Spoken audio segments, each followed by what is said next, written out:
masa.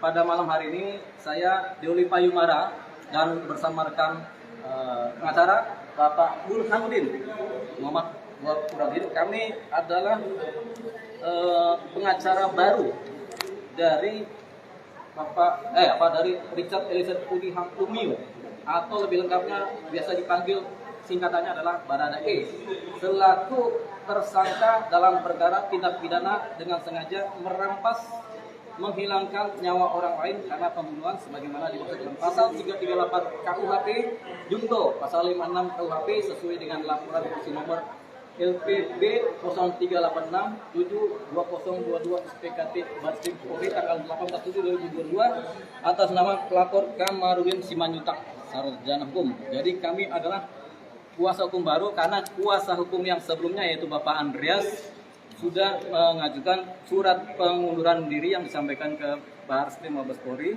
dan sudah diterima. Dan oleh karena untuk kepentingan pro justisia dan penyidikan perkara ini supaya cepat berjalan, tentunya Barskrim tidak mau ada yang namanya cacat formil dalam melaksanakan penyidikan. Sehingga kami ditunjuk secara langsung oleh Barskrim untuk bisa mendampingi saudara Richard Eliezer Pudihang Lumiu sebagai kuasa hukum yang bersangkutan. Tapi tentu saja kami tidak serta-merta menjadi kuasa hukum. Tentunya kami bertemu dengan yang bersangkutan juga, kami bicara dari hati ke hati, kami bicara semuanya sehingga kemudian kami menjadi jelas. Dan beliau, yaitu Richard Eliezer Pudihang Lumiu atau yang biasa disebut sebagai Baradae, bersedia mengangkat kami menjadi kuasa hukum yang baru untuk kepentingan penyidikan dan proses hukum selanjutnya. Pak, Bapak tahu nggak alasan pengacara yang sebelumnya ini mengundurkan diri apa? Teka-teki. Kami nggak tahu. Namanya orang mengundurkan diri, tapi secara tertulis ada disebutkan alasan-alasan, tentunya ada dalam risalah suratnya pengunduran diri, tapi kami tidak dapat itu. Pak, kan pertama kali kan sudah bertemu berarti dengan Baradae. Bertemu langsung, Pak? Bertemu langsung. Kapan? Barusan tadi. Dari jam 1 siang sampai tadi kami. Kondisinya seperti apa? Kondisinya seperti apa? Apa aja yang dibahas, Pak? Kami bertemu secara tentunya antara klien.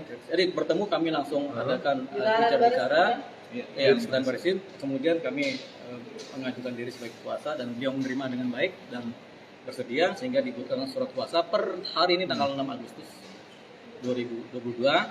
Nah, dalam posisi beliau pertama kali tadi, beliau kemudian mulai cerita-cerita sesuatu yang membuat beliau tidak nyaman selama ini dalam pengalaman beliau menghadapi perkara yang menimpa dia. Sehingga dia banyak cerita dan kami memang minta supaya bicara dari hati ke hati, terus terang apa adanya. Dan dia cerita secara lengkap apa yang terjadi, yang dia alami. Dia cerita lengkap sehingga kami berpandangan apa yang dia alami adalah suatu keadaan kunci yang bisa menjadi titik terang dari perkara ini. Salah satunya adalah apa yang dialami oleh dia.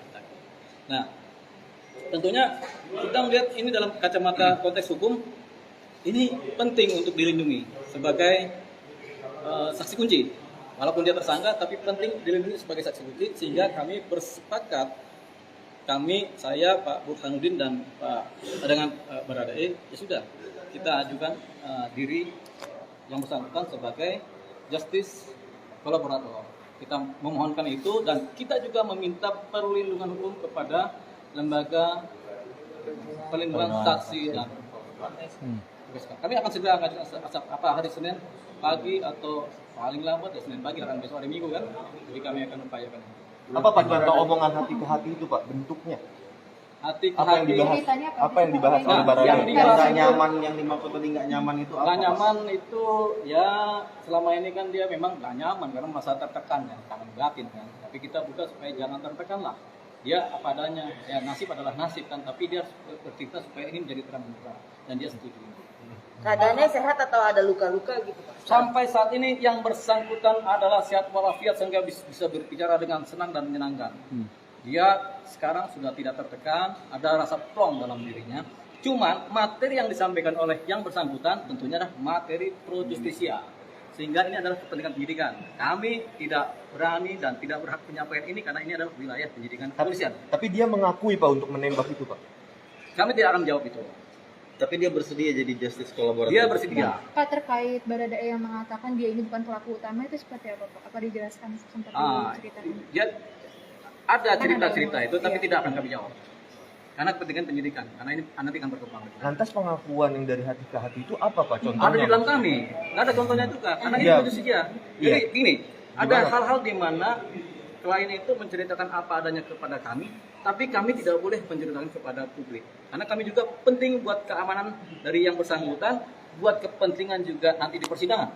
Apakah itu termasuk tentang blok 17 itu yang terregistrasi bukan atas nama? Tidak akan dijawab sementara, karena wilayah penyidikan. Baradae ungkap bahwa keterlibatan Pak Sambo. Tidak akan kami jawab juga, masih dalam proses penyelidikan. Untuk karena pertanyaan itu apakah dapat pendamping dari psikolog atau bagaimana? Tentunya itu, karena kalau di LPSK tentu ada psikolog, ada psikiater, ada ahli hukum, ada macam-macam, ada pengamanan juga. Jadi kita harapkan di sana LPSK sampai di sana tentunya perlindungan hukum dari sana. Tapi sebenarnya Pak sempat meragukan juga apakah layak dapat perlindungan. Nah sekarang bagaimana? Itu kan dari LPSK meragukan. Ya kami tetap aja mengajukan.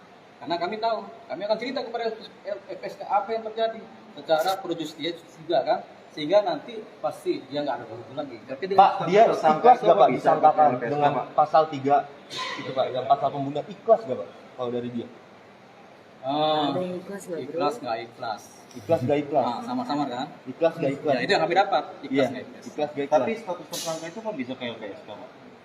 Begini, kadang-kadang satu persoalan adalah dia sebagai tersangka, tapi persoalan lain dia ada sebagai saksi terhadap suatu keadaan hukum pidana yang lain.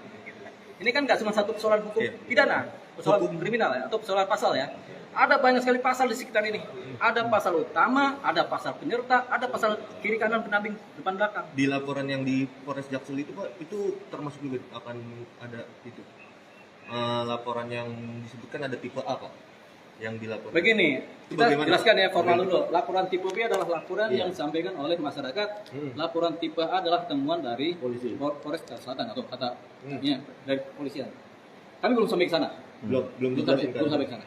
Yang disebutkan bahwa Baradae itu adalah korban. Belum sampai ke sana. Belum sampai ke sana. Kami baru bicara dari hati ke hati selama 7-8 jam kami melakukan interview komunikasi supaya dia juga nyaman dengan kami juga nyaman dengan dia. Kami berani membela dia karena kami tahu mungkin dia menceritakan apa adanya. Tapi berkehendak jadi justice collaborator gitu ya. Berkenan. Apa yang mendorong gitu? Ya mungkin dia juga nggak mau juga dia sendiri bersalah. Dia juga nggak mau juga nanti dia dipersangkakan macam-macam. Jadi ya sudahlah, dia juga tahu semuanya kan. Paling tidak dia banyak tahu. Dalam posisi banyak tahu, ya dia minta perlindungan lah supaya dia bisa cerita enak. Sebagai pembelaan juga gitu. Tentu sebagai pembelaan diri. Intinya juga gini, kalau justice kolaborator itu syaratnya kan dia bukan pelaku utama gitu. Nah, di samping dia bukan pelaku utama, dia juga kemudian kedua untuk mempermudah proses penyidikan. Jadi menjadi apa? Jadi di proses penyidikannya bisa menjadi terang benderang gitu. Intinya sebenarnya udah mulai kebuka, udah mulai terang ini ya. Gitu. Nggak akan berkembang terus. Berarti Baradae mengakui bahwa sebenarnya ada pelaku lain. Nanti proses penyidikan. Tapi intinya dia udah bicara seperti itu. Jangan kami membicarakan untuk publik. Tapi bicara yang sesungguhnya. Karena selama ini kan dia kemudian beda-beda klarifikasi, beda-beda berita kan dari acara lama dapat berita yang A, B, C gitu. Tapi ini malam sudah terbuka semua. Pak, benar Baradae itu ditahan di rutan Barreskrim. Sementara Sementara proses penyidikannya karena masih di BAP juga gitu. Lagi break ini baru. Pak, untuk penunjukan Bapak sebagai kuasa hukum barunya Baradae itu ditunjuk langsung oleh Baradae atau dari mana Pak? Penunjukan itu? Ditunjuk langsung juga, kemudian koordinasi dari pihak Barreskrim juga. Melalui siapa Pak untuk komunikasi penunjukan langsungnya itu? Sedangkan kan komunikasinya terbatas. Kita di sini langsung ketemu, dipertemukan dan Baradae juga merasa nyaman dan mau mengungkap fakta yang sebenarnya. Berarti difasilitasi oleh Barreskrim Polri untuk bertemu dengan Baradae supaya menjadi pengacara yang barunya dari Ini Baradae. kan ada kekosongan pengacara itu dicabut sementara pasal yang disangkakan harus didampingi pengacara gitu. Nah proses penyidikan kan dia di BAP terus. Kalau dia nggak didampingi pengacara, cacat formal ini proses penyidikannya gitu. Makanya cepat ada lawyernya dan Baradae juga setuju, merasa nyaman dengan kita dan dia sudah bicara secara lebih gamblang gitu terkait masalah ini. Tapi Pak, untuk proses penandatangan BAP pada saat itu kan ada yang dari lawyer sebelumnya dan kritik gitu. Nah, kalau sekarang udah melihat hasil BAP daripada PRE. Jadi ini kan ada kemajuan dalam proses penyidikan, termasuk keterangan-keterangan mereka kan berubah-ubah dari waktu ke waktu. Nah hari ini sudah mulai terang, sudah mulai dia karena dia mau jadi justice kolaborator, jadi dia harus mengungkapkan fakta yang sebenarnya. Dan selama ini tekanan-tekanan psikologis itu udah mulai terbuka. Dan supaya masyarakat juga tahu bahwa cerita yang sebenarnya, inti dan sebenarnya udah kebuka, udah kebaca ini. Artinya kronologi awal dari kepolisian ada yang tidak, yang sebenarnya Pak ya? Saya nggak bisa tanggapi yang lalu. Kami tetap bahwa kami pada hari ini di sini jadi pengacara, jadi kami bicara pada proses hari ini. Kami nggak bicara dan tidak mau mencermati yang lalu-lalu gitu. Jangan sampai